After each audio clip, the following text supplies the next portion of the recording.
जय श्री राधे कृष्णा। प्रिय मित्रों, वीडियो को शुरू करने से पहले आइए हम सब मिलकर प्रार्थना करें। जो भी इस अमृतवाणी को सुन रहा है, उनके जीवन में आपकी कृपा सदैव बनी रहे और उनके सभी कष्ट दूर हो जाए। मित्रों, इस अमृतवाणी को सुनने से पहले अगर आप हमारे चैनल पर पहली बार आए हैं तो story of Krishna ji channel को अभी सब्सक्राइब कर लें और श्री कृष्ण जी के लिए वीडियो को लाइक तथा कमेंट में उनके नाम का जयकारा लगा दें। जय श्री कृष्णा, क्योंकि आपकी यह भक्ति इस यात्रा को और भी अद्भुत बनाएगी। मित्रों, भगवान श्री कृष्ण कहते हैं, जीवन की सबसे बड़ी परीक्षा तब होती है जब हम निराशा की गहराइयों में डूबे होते हैं, जब हर दिशा अंधकार से घिरी लगती है और यह महसूस होता है कि अब कोई मार्ग नहीं बचा। लगता है जैसे यह काली रात कभी उजाले को देखने ही नहीं देगी, जैसे दुखों का यह सिलसिला अब रुकने वाला नहीं। लेकिन यहीं से जीवन की असली यात्रा शुरू होती है, जहां सब कुछ खो जाने का एहसास हमें नया कुछ पाने की राह दिखाता है। श्री कृष्ण कहते हैं कि धैर्य वह शक्ति है जो हमारे टूटे हुए विश्वास को भी फिर से जोड़ सकती है। वर्तमान की पीड़ा चाहे कितनी भी भारी क्यों ना हो, यही समय आने वाले उजाले की नींव रखता है, जो आज तुम्हारे हौसले को चुनौती दे रहा है। वह कल तुम्हें एडिग और अजय बना देगा। आज जो आंसू तुम्हारी आंखों में हैं, वही कल चमक बनकर निखरेंगे, क्योंकि ईश्वर की योजना हमेशा हमारी कल्पना से बड़ी होती है। बस हमें उसे समझने का समय देना होता है। यह जीवन एक पुस्तक की तरह है। हर नया पन्ना एक अवसर है। बस पन्ने पलटना मत छोड़ो। कभी हमें लगता है कि किस्मत हमारी तरफ है ही नहीं, कभी अपने ही लोग अजनबी बन जाते हैं और कभी अथक प्रयास के बाद भी परिणाम नहीं मिलते। लेकिन सच्चाई यह है कि जब जीवन में कुछ भी बाहर से बदलता नहीं दिखता, तो अंदर ही कुछ बदल रहा होता है। हो सकता है भगवान तुम्हें मानसिक रूप से मजबूत बना रहा हो, ताकि जब जीवन तुम्हें ऊंचाई पर ले जाए तो तुम वहां टिके रह सको। जीवन की हार कोई अंत नहीं है, बल्कि एक विराम है, एक तैयारी, एक सीख। यदि तुम आज हार मानने से इनकार कर दो, तो यह हार कल तुम्हारी सबसे बड़ी जीत बन सकती है। मित्रों, भगवान श्री कृष्ण कहते हैं, धैर्य कमजोरी नहीं, वह दृढ़ता है जो समय के तूफानों के सामने भी टिकी रहती है। यह वह रोशनी है जो अंधकार में दिशा देती है। श्री कृष्ण कहते हैं, रणभूमि में हारा योद्धा फिर से उठ सकता है, पर जो मन से हार गया, उसका उठना कठिन हो जाता है। इसलिए सबसे पहले अपने मन को संभालो। हर किसी के सामने अपनी खुशियां बांटना आवश्यक नहीं। कुछ खुशी अपने तक रखना भी एक बुद्धिमानी है। कुछ लोग तुम्हारे उजाले से जलते हैं, इसलिए उन्हें अपनी रोशनी से चौंकाओ नहीं। जीवन में एक ऐसा व्यक्ति जरूर होना चाहिए जो तुम्हारे हर फैसले के परिणाम को जाने बिना तुम्हारे साथ खड़ा रहे। जैसे राम के जीवन में कुंभकर्ण। सच्चे रिश्ते वही होते हैं जो बिना शर्त, बिना लाभ के सिर्फ तुम्हारे लिए खड़े रहते हैं। लेकिन जब कोई भावुक इंसान टूटता है तो वह पत्थर नहीं बनता, वह उससे भी कठोर बन जाता है। उसका भरोसा फिर किसी के लिए आसान नहीं रहता। इस संसार में सब कुछ वापस मिल सकता है, पर यदि सच्चा साथ छूट जाए तो उसकी भरपाई कभी पूरी नहीं हो पाती। श्री कृष्ण कहते हैं कि जो लोग बार बार तुम्हें नजरअंदाज करते हैं, वे दरअसल तुम्हारे नहीं, अपने स्वार्थ के प्रति निष्ठावान होते हैं। वे तुम्हारे अस्तित्व को नहीं, तुम्हारे उपयोग को समझते हैं। सच्चा प्रेम और मित्रता वही होती है जो स्वार्थ और समय की सीमाओं से ऊपर उठ जाए। बाकी सब दिखावा है। धैर्य कोई साधारण शब्द नहीं है, बल्कि यह वह गहराई है जो तूफान में भी इंसान को मुस्कुराना सिखा देती है। जो अपने क्रोध को नियंत्रित कर सकता है, वही सच्चा योद्धा होता है। क्योंकि सबसे कठिन युद्ध बाहरी नहीं, बल्कि आत्मा के भीतर लड़ा जाता है। जब जीवन में हर दिशा में अंधकार हो, जब उम्मीदें दम तोड़ चुकी हो, जब भीतर की आवाज कहे कि अब नहीं होगा, तब जो शक्ति तुम्हें गिरने से बचा ले, वह है धैर्य। लेकिन यह मत समझो कि धैर्य का मतलब है हर बात को चुपचाप सह लेना। सही बात पर अडिग रहना जरूरी है, पर हर आवाज पर प्रतिक्रिया देना नहीं, क्योंकि सबकी बातें सत्य नहीं होती और सबका मौन झूठ नहीं होता। इस दुनिया में बहुत कुछ बोला जाता है, लेकिन वही विचार ग्रहण करो जो आत्मा को शांति दें। बाकी सब केवल शोर है। श्री कृष्ण कहते हैं कि सच्चा बल उसी में होता है जो तूफानों के बीच स्थिर रह सके। जो क्रोध में बह जाता है, वह पहले अपनी शांति फिर अपना वजूद खो देता है। समय कभी एक जैसा नहीं रहता, लेकिन जो व्यक्ति धैर्यपूर्वक प्रतीक्षा करता है, वही अंत में विजय होता है। जब मन बेचैन हो जाए तो भागने के बजाय रुक जाना चाहिए, क्योंकि कई बार ठहराव ही सबसे बड़ी समझदारी होती है। गलत फैसले जल्दबाजी में लिए जाते हैं, जबकि सही निर्णय धैर्य और गहन दृष्टि से लिए जाते हैं। जो तुम्हें अभी तोड़ रहा है वह शायद तुम्हें मजबूत बना रहा है, और यदि तुम डटे रहे तो जीत निश्चित है। इस दुनिया में खाली जेब वालों के रिश्ते टिकते नहीं। यहां भावनाएं भी तभी तक जीवित रहती हैं जब तक जेब में कुछ हो। अब भरोसा करना आसान नहीं रहा, क्योंकि याद वही करता है जिसे किसी काम से मतलब होता है। तुम्हारा सबसे कीमती संसाधन तुम्हारा समय है। इसे देने से पहले देखो कि सामने वाला उसकी कदर करने लायक भी है या नहीं। सूरज भी एक पल में नहीं निकलता, वह अंधेरे को धीरे धीरे चीरते हुए ऊपर उठता है। वैसे ही जीवन की सफलता भी समय, प्रयास और धैर्य मांगती है। जो संघर्ष से नहीं गुजरे वे तूफानों में सबसे पहले गिरते हैं। दुख आत्मा को गढ़ता है, संघर्ष से आत्मविश्वास निखरता है, और जो व्यक्ति इनसे गुजरता है वह दुनिया की चमक धमक में नहीं खोता, घर दीवारों से नहीं बनता, वह उन मूल्यों से बनता है जो पीढ़ियों को दिशा देते हैं। मित्रों, भगवान श्री कृष्ण कहते हैं कि हर व्यक्ति में कोई ना कोई खासियत होती है। मछली को पेड़ पर चढ़ने का मूल्यांकन देना मूर्खता है, इसलिए सबको उनकी क्षमता और भूमिका के अनुसार समझो। जब तक तुम अपने लिए खड़े नहीं होते तब तक कोई भी तुम्हारे लिए ढाल नहीं बनेगा। दुनिया उसे ही याद रखती है जो उनके किसी काम का हो। जब तक तुम चमकते हो लोग तुम्हारे साथ होते हैं, लेकिन जैसे ही बुझने लगते हो तुम्हारा महत्व भी खत्म कर दिया जाता है। इसलिए अपने अस्तित्व की रक्षा खुद करो, क्योंकि जो अपने लिए नहीं खड़ा होता वह दूसरों की अपेक्षाओं के नीचे दबकर खत्म हो जाता है। छोटी उम्र का सुख व्यक्ति को भ्रम में डाल देता है, पर छोटी उम्र का दुख उसे परिपक्व बना देता है। संघर्ष न केवल आत्मा को गढ़ता है बल्कि भविष्य की नींव रखता है। जैसे हरियाली वहीं आती है जहां जल और वृक्ष साथ हो, वैसे ही सुख शांति वहीं आती है जहां सरल मन और संस्कार हो। जीवन एक अवसर है जहां हर व्यक्ति की भूमिका अहम होती है। कोई छोटा नहीं होता, केवल हमारी दृष्टि सीमित होती है, और मां बाप ही वह रिश्ता है जो हर कठिन घड़ी में छाया बन जाता है। ईश्वर सुख दुख दोनों का दाता है, लेकिन मां बाप केवल सुख ही देना जानते हैं, वह भी बिना किसी अपेक्षा के।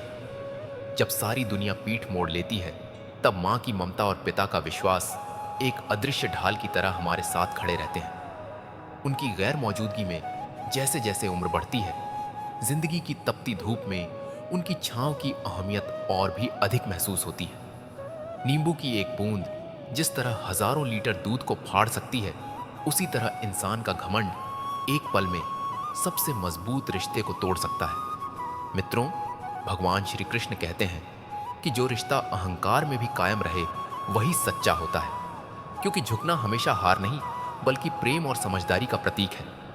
फूल चाहे डाल से टूट जाए, लेकिन अगर जड़ें जिंदा हो तो नई कौंपलें फिर से फूट ही आती हैं। उसी तरह इंसान की टूटी उम्मीदें भी फिर से नया सवेरा ला सकती हैं। अगर भीतर का विश्वास जीवित हो, जीवन में बहुत कुछ बदला नहीं जा सकता, लेकिन आने वाले कल को निखारा जरूर जा सकता है। वक्त एक तराजू है जो हर संबंध को परखता है। अच्छे समय में तो सब अपने लगते हैं, लेकिन जब कठिनाइयों की आंधी चलती है तभी असली चेहरे सामने आते हैं। झूठ बोलते हैं वे लोग जो कहते हैं कि हम सब एक जैसे हैं, क्योंकि कुछ लोग ऐसे मिले हैं जो इंसान होकर भी पत्थर से कठोर निकले। कई रिश्ते सिर्फ जरूरत के मौसम में खिलते हैं, और जब जरूरत खत्म हो जाए तो वह सूख जाते हैं। कुछ संबंध तो किराए के घरों जैसे होते हैं, चाहे जितना सजा लो अपनापन कभी नहीं आता। कभी किसी को जरूरत के हिसाब से पास रखा गया और हमने उसे अपना संसार समझ लिया। यह इंसान की सबसे बड़ी भूल होती है। इंसान की कीमत उसका नजरिया, सोच और कर्म तय करते हैं, हालात नहीं। जब दिमाग हार मानने को कहता है तो दिल धीरे से कहता है, एक बार और, बस एक बार और कोशिश कर। और वही क्षण होता है जब साधारण व्यक्ति असाधारण बन जाता है। जब किसी में अच्छाई दिखे तो मन को कैमरा बना लो और सहेज लो, और जब किसी की कमी दिखे तो मन को आईना बनाओ ताकि खुद को भी देख सको। दुनिया नाम से नहीं, व्यवहार से पहचानती है। नाम कुछ समय की बात होती है, लेकिन स्वभाव हमेशा के लिए दिलों में बस जाता है। जैसे जैसे उम्र बढ़ती है, माँ बाप की हर बात, हर डांट, हर चुप्पी एक गूढ़ सीख बन जाती है। जो बातें बचपन में रोक लगती थीं, वह आज सुरक्षा की परिभाषा समझ आती है। हर कोई कहता है कि मैं तुम्हारा दर्द समझता हूं, पर सच्चाई यह है कि कुछ दर्द शब्दों से नहीं, सिर्फ खामोशी से बयान होते हैं। घमंड वह जहर है जो इंसान को अपने ही सच से अंधा बना देता है, और विनम्रता वह शक्ति है जो उसे भीतर से रोशन करती है। टेंशन एक ऐसा तोहफा है जो अपने ही दे जाते हैं बिना मांगे, और उसका असर इतना गहरा होता है कि नींदें उड़ जाती हैं। यदि किसी से रिश्ता मजबूत बनाना है तो प्रशंसा करना सीखो, और अगर तोड़ना हो तो सच बोलो, क्योंकि तारीफ जोड़ती है और सच चाहे चूहे पर स्पष्ट करता है। भाग्य के रंग कभी उजाले दिखाते हैं तो कभी साया भी पराया लगता है, और जो कभी मिला ही नहीं उसी की टीस जीवन भर रह जाती है।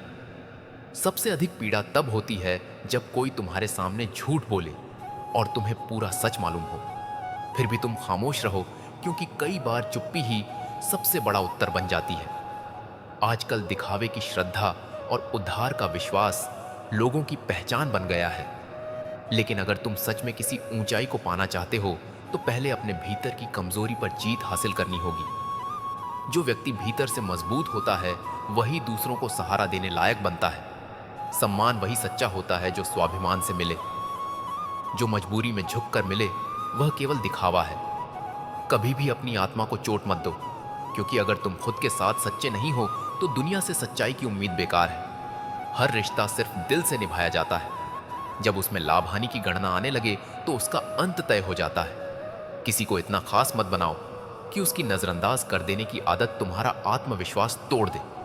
तुम्हारा रास्ता तुम्हारा है, उसे तुम्हें ही बनाना है। किसी के सहारे पर चलना आसान है, लेकिन अकेले चलना तुम्हें निखारता है और मजबूत बनाता है। जो अपने लक्ष्य के लिए अकेले चलने का हौसला रखता है वही अंत में सबसे आगे निकलता है। मत बैठो ये सोचते हुए कि किस्मत कब पलटेगी, बल्कि चलो कुछ ऐसा करो कि खुद की किस्मत को भी तुम पर गर्व हो। रिश्तों में घड़ी की सुइयों जैसा संतुलन जरूरी है, कोई तेज कोई धीमा, मगर जुड़े रहना चाहिए। मत सोचो कि किसी ने तुम्हारे साथ बुरा किया, बल्कि सोचो कि उसने तुम्हें समझदार बना दिया। और अंततः एक रिश्ता टूटने में बस कुछ पल लगते हैं, पर उसे बनाने में पूरी उम्र लग जाती है। इंसान उन चीजों से कम बीमार होता है जो वह खाता है, लेकिन उससे कहीं अधिक बीमार वह उन भावनाओं से होता है जो उसे भीतर ही भीतर खा रही होती है, जैसे जलन, घमंड, नफरत, अधूरी इच्छाएं और अस्वीकार का बोझ। जब किसी का दिल ही बीमार हो जाए तो कोई भी दवा असर नहीं करती, क्योंकि दवाएं शरीर का इलाज करती हैं, पर दिल की बीमारी का इलाज सिर्फ सच्चे भाव और प्रेम में छिपा होता है। दुआ और दौलत दोनों जीवन में जरूरी हो सकते हैं, लेकिन जब रास्ते बंद हो जाते हैं तब दौलत नहीं, दुआ ही रास्ता खोलती है। जिनके पास लोगों की दिल से निकली दुआएं होती हैं, उनके जीवन में आने वाली सबसे बड़ी रुकावटें भी खुद दूर हो जाती हैं। लोगों ने पूछा कि तुम हमेशा खुश कैसे रह लेते हो। हमने कहा कि हम ना किसी की मुस्कान से जलते हैं और ना ही अपने आंसू हर किसी के सामने बहाते हैं, क्योंकि जो हर समय अपने दुख सबके सामने रखता है वह कभी अपने भीतर की शक्ति को नहीं पहचान पाता, और जो दूसरों की खुशियों से जलता है वह अपने भीतर हर रोज खुद को खत्म करता है। मित्रों, भगवान श्री कृष्ण कहते हैं कि जो इंसान दूसरों की तरक्की देखकर भी प्रसन्न रह सके वही सच्चा आत्मज्ञानी होता है। चूहा उस पिंजरे में फंसता है जिसमें मुफ्त का भोजन रखा हो, पर वह नहीं समझता कि लालच के पीछे जाल होता है। ठीक उसी तरह जिंदगी में बिना मेहनत के मिली चीजें कई बार सबसे बड़ा जहर बन जाती हैं। जो कुछ भी पसीने से सींचा ना गया हो, वह चाहे कितनी भी बड़ी चीज क्यों ना लगे, उसकी कोई असली कीमत नहीं होती। हर किसी को अपने अनुभवों से सीखना चाहिए कि दर्द किताबों से नहीं, जीवन से सीखा जाता है, क्योंकि जब तक खुद की आत्मा पर घाव नहीं लगे तब तक दूसरों की पीड़ा का सच्चा अनुमान नहीं होता। जो रिश्ते दिल से निभाए जाए वह संख्याओं में नहीं तोले जाते, उनकी गहराई शब्दों से नहीं मापी जाती। इसलिए बोलो उतना ही जितना जरूरी हो, क्योंकि इस संसार में हर कोई सुनता तो है, पर बहुत कम लोग समझते हैं। कभी कभी कुछ बातें दिल से निकलती हैं तो सीधे दूसरे दिल में उतर जाती हैं, लेकिन जो बातें सिर्फ जुबान से निकली हो वो केवल हवा में गूंजती हैं। मौन में भी एक भाषा होती है, और उसे वही समझ सकता है जो दिल से महसूस करता हो। एक शव भी कह गया कि जब मैं जीवित था तो लोग मेरे जज्बातों की कदर नहीं करते थे, अब मरने के बाद आंसू बहा रहे हैं। वास्तव में इंसान जीवन से नहीं, लोगों के नकलीपन से थकता है। बाहर की लड़ाइयां तो सब लड़ते हैं, लेकिन असली जंग खुद के भीतर होती है, और जो अपनी ही आत्मा से बहस कर सके वह दुनिया से जीतना सीख जाता है। विचारों का भी मूल्य होता है। जैसे एक ईंट से दीवार बनती है, वैसे ही विचारों से चरित्र बनता है। कभी किसी को इतना अधिकार ना दो कि वह तुम्हारे विचारों को हिला सके। मौन में छिपी गहराई को समझो, क्योंकि सच्चे इंसान कम बोलते हैं। जब आप अपने जीवन को परमात्मा के चरणों में समर्पित कर देते हैं, जब आप यह समझ लेते हैं कि आप केवल एक माध्यम हैं, तो मन स्वतः शांत हो जाता है। क्योंकि अब मन को चलाने वाली शक्ति स्वयं ईश्वर बन जाते हैं। तब ना कोई डर रहता है, ना लालच, ना क्रोध, ना अहंकार। सिर्फ समर्पण होता है, विश्वास होता है और शांति होती है। यह निश्चित है कि यदि मन को जीत लिया जाए तो जीवन अपने आप सुंदर हो जाता है। सारी उलझनों, पीड़ाओं और अस्थिरताओं की जड़ यही मन है और समाधान भी यही है। इसलिए दिन की शुरुआत मन को साधने के अभ्यास से कीजिए। कुछ देर मौन बैठिए, अच्छे विचार पढ़िए, प्रार्थना कीजिए और दिन भर अपने विचारों पर नजर रखिए। यदि एक दिन में आप केवल एक बुरा विचार भी पकड़कर रोक लेते हैं तो वह भी एक बड़ी जीत है। मित्रों, भगवान श्री कृष्ण कहते हैं, श्रीमान वही है जो अपने मन को जीत लेता है, क्योंकि जिसने मन पर विजय पाई उसने संसार पर विजय पाई। मन की विकृति का इलाज बाहरी साधनों से नहीं, आंतरिक अनुशासन से होता है। संयम, साधना और सतत अभ्यास, यही 3 अस्त्र हैं जो मन को साधते हैं। मन के बहकावे में आकर निर्णय लेने से पहले एक पल ठहरना सीखिए। जब कोई आपको क्रोधित करे, जब कोई आपकी आलोचना करे, जब कोई आपका अपमान करे, उस क्षण प्रतिक्रिया ना देना ही मन पर पहला विजय चिन्ह होता है। क्योंकि जिस क्षण आप चुप रह जाते हैं, वहीं से आप उस मन को नियंत्रित करने लगते हैं जो हर बार तात्कालिक प्रतिक्रियाओं के कारण आपको पछतावे में डालता है। मन का एक और बड़ा दुश्मन है तुलना। जब हम स्वयं की तुलना किसी और से करते हैं तो मन कुंठित होता है। हमें यह समझना चाहिए कि हर आत्मा की यात्रा अलग है, हर व्यक्ति की परिस्थिति और कर्म अलग है। इसलिए तुलना के बजाय आत्मनिरीक्षण करना अधिक आवश्यक है। जीवन का आनंद बाहरी शांति में नहीं, भीतर के संतुलन में छिपा है, और वह संतुलन तभी संभव है जब मन आपके अधीन हो, आप मन के अधीन नहीं। दोस्तों, आज के लिए बस इतना ही। यदि आप हमारे चैनल दिव्य कृष्ण ज्ञान पर पहली बार आए हैं तो तुरंत हमारे चैनल को सब्सक्राइब कर लीजिए, ताकि आपको इसी तरह की ज्ञानवर्धक कथाएं सुनने को मिलती रहे। मित्रों, कमेंट में अपनी राय जरूर लिखिएगा, ताकि हमें पता चले कि आपको हमारी आज की यह प्रसंग कैसा लगा। और हां, अगर आपके हृदय में श्री कृष्ण जी के प्रति सच्ची श्रद्धा है तो इस वीडियो को एक लाइक करके तथा कमेंट में जय श्री कृष्णा अवश्य लिखें। जय श्री कृष्णा। राधे राधे।